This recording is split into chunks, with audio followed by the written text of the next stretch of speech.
এগুলোকেও কিন্তু দখলদাররা দখল করে রেখেছেন।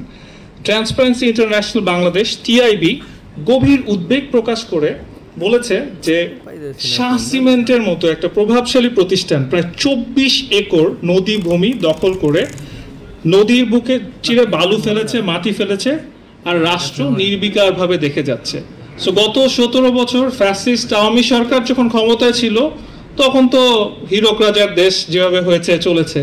তো এখন এই 1-1.5 বছরে কেন কিছু হলো না, এটাও কিন্তু আসলে একটু দেখার বিষয়। স্পেশালি এখন যিনি আমাদের মাননীয় উপদেষ্টা আছে, তার কাছে আমাদের অনেক প্রত্যাশা ছিল যে দেশে আর ওই গাড়ি যখন চলবে তখন ওই কালো ধোয়া বের হবে না, কিন্তু ওগুলো আসলে হয় নাই, দুঃখজনক। তো যাই হোক, এই যে জীব বৈচিত্র্যকে ধ্বংস করা হচ্ছে, এগুলোর দিকে আমাদের কোনো খেয়াল নাই। আমরা সবাই নিজেদের পকেট গোছাতে, নিজেদেরকে ক্ষমতায় যেতে, এগুলো নিয়েই বেশি কথা বলছি। সো আজকের এই কনসেপ্টটা আমার কাছে খুবই ভালো লেগেছে এবং আমরা আনন্দিত যে এটা নিয়ে আরেকটু কথা বলবো।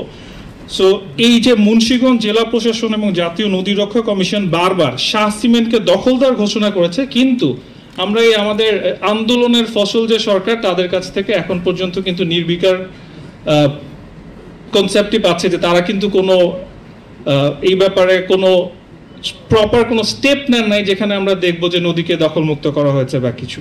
সরকারের নীরবতা, আবারও সেই যে নির্বাচন কবে হবে ওইরকম, অনেকদিন নীরব ছিলেন না, এরকম এখন ওই যে নদী কবে দখলমুক্ত হবে সেই ব্যাপারে তারা নীরব আছেন আর কি। এই যে দখলদার, তাদের আসলে রক্ষা করছে কারা? আওয়ামী লীগের সময় তো একটা গডফাদারদের সাম্রাজ্য ছিল, এক এক সময় এক একজন দখল করে রাখতেন।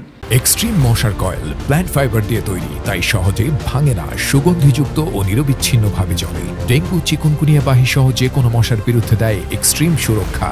এখন কারা করছেন? এখনো নিশ্চয়ই কেউ না কেউ গডফাদার গডমাদার আছেন যারা।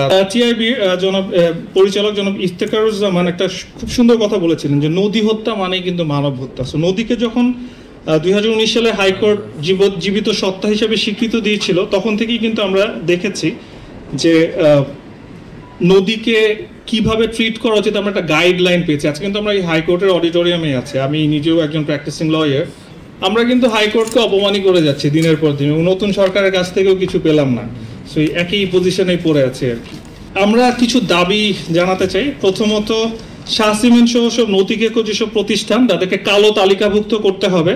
তাদের সব সরকারি ঠিকাদারি লাইসেন্স এবং প্রণোদনা সমস্ত কিছু বাতিল করতে হবে। দখলকৃত নদীগুলো অবিলম্বে পুনরুদ্ধার করে স্বাভাবিক প্রবাহ ফিরিয়ে আনতে হবে। যারা প্রশাসনিক এবং রাজনৈতিকভাবে এই অপরাধীদের রক্ষা করেছে, তাদের জবাবদিহিতার আওতায় আনতে হবে। এবং আমরা আজকে আমাদের সাথে নজরুল ইসলাম স্যারের মতো লিডার আছেন এবং আরো রাশেদ ভাই আছেন, অনেকে আছেন সিনিয়র লিডার। আমরা সবাই যেন এখানে একটা কমিটমেন্ট করে যাই যে আমরা যদি ইনশাল্লাহ সরকারের পার্ট হতে পারি, আমরা যাতে এটা করতে পারি, এবং যদি আল্লাহ না করুক না হতে পারি, তাহলে যাতে সরকারকে চাপে রাখতে পারি যাতে তারা বাধ্য হয় এই জিনিসগুলো করতে।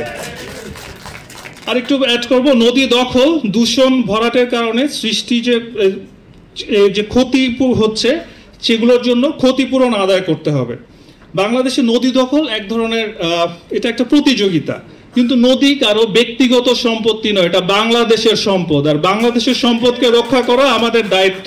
তো আজকে এই নদী বাঁচাও আন্দোলন যে প্রোগ্রামটা করেছে, আমি তাদের মন থেকে ধন্যবাদ দিতে চাই। এনডিএম এর চেয়ারম্যান ববি হাজ্জাজের পক্ষ থেকে ধন্যবাদ দিতে চাই যে এত সুন্দর একটা কনসেপ্টে কাজ করছে। এবং আমাদের কিন্তু আসলে নির্বাচনের পরবর্তী লক্ষ্যগুলো হওয়া উচিত এই কাজগুলো, তা না টেন্ডারবাজি, দখলবাজি, এগুলো থেকে যদি বের না করতে পারি, আমাদের কিন্তু একটা প্রজন্ম দেখিয়ে দিয়েছে যে আওয়ামী সরকারের পরিণতি কি হয়েছিল। তো সেই দিকে আমরা যাতে ফিরে না যাই, সেই প্রতিজ্ঞাবদ্ধ হয়ে আজকে শেষ করছি। ধন্যবাদ সবাই।